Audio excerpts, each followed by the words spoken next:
আমাদেরকে তো খাওয়াতে হবে, আমরা এই ধরনের চাষাবাদগুলো হবে না। তো উনি বিজ্ঞানীদের কথা কনভিন্স কিছুটা হবে, কিছু হবে না। পরে উনি আমাদেরকে বললেন চলেন তাই আমি আমাদের কিছু বিজ্ঞানীদেরকে নিয়ে যাই, ঠিক আছে। তারপর উনি পরে বিজ্ঞানীরা গিয়ে বললেন যে ভাই এটা সবই ঠিক আছে, কিন্তু তোর ফলন তো ভালো হবে না, কারণ আমরা তো এখন প্রতি শতাংশে ধান করলে 30 কেজি টু 35 কেজি বা 40 কেজি পাই। তারপর বিজ্ঞানীদের সাথে যখন বিজ্ঞানীদের কৃষকরা দেখাবো, তারপর বিজ্ঞানীরা তখন ফিরে আসবে। এরকম আমরা আওয়ামী লীগের মন্ত্রী চৌধুরী ছিলেন, ওনাকে নিয়ে গেলাম। এই যে বিষয়টা ধারণাগত যে বিষয়টা, যে আমাদের মধ্যে একটা ধারণা আছে যে আমি যখনই কীটনাশক বা সার প্রয়োগ করে না করবো বা স্থানীয় জাতের কীট ব্যবহার করবো তখন ফলন ভালো হবে না। এটা হলো আমাদের এই ধারণাটা যে কোনো কারণে হোক আমাদের বিজ্ঞানী এবং আমাদের অনেকেরই মাথায় সেটাকে প্রবেশ করানো হয়েছে, কিন্তু আমরা যেটা দেখছি সেটা হলো যে কথাটা পুরোটা সত্যি না।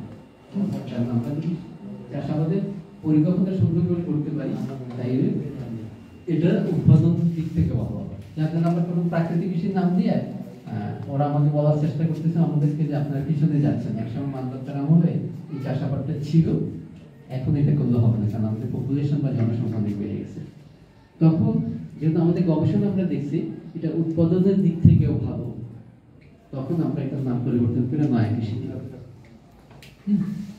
কারণ ডলিও আমাদের একটা গ্রামে গেছিলেন, দেখে আসছেন গ্রামে যে ওখানকার গ্রামের কৃষকরা কিভাবে ফলন বেশি করে। আমি আপনাদের একটু দেখাবো এবং পরবর্তীতে একটা ভিডিও দেখাবো, কারণ আমাদের এই মুহূর্তে তো নিয়ে যেতে পারবো না, তাই ওটা দেখাবো যে কৃষকরা কিভাবে ওখানে চাষাবাদ করে, যেটা উৎপাদন দিক থেকে ভালো। এই জন্য আমরা এটাকে নয়া কৃষি প্রাকৃতিক কৃষি নামে এটাকে নয়া কৃষি বলছি। তো আমরা এখন 10 মিনিট নিয়ে আলোচনা করবেন। এখানে যেটা আমরা যে যে এলাকাগুলো আমাদের কাজ আছে এটাতে আমরা প্রথমত নয়া কৃষি সবচেয়ে বড় দিক হলো দশানীতির পরে এখন নীতিতে আমরা কীটনাশক ব্যবহার বন্ধ করতেই হবে। আমি ওই নীতিগুলোতে যাবো, ডক্টর এমএস বিস্তারিত বলবেন। এখানে আমরা যেটা বলছি বীজের বিষয়টা, আমাদের একটা বীজ সংঘ আমরা বলি, নয়া কৃষি বীজ সংঘ।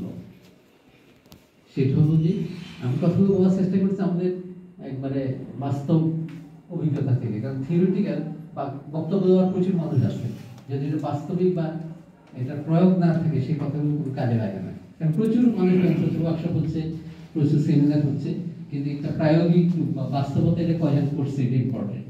হ্যাঁ, কথা বলার লোকের অভাব নেই, জ্ঞানের অভাব নেই, হ্যাঁ অনেক বক্তব্য দিতে পারে, কিন্তু যেটা বলছে মুখে সেটা প্রয়োগ করা উচিত না। সেখানে আমি দেখাচ্ছি এটা।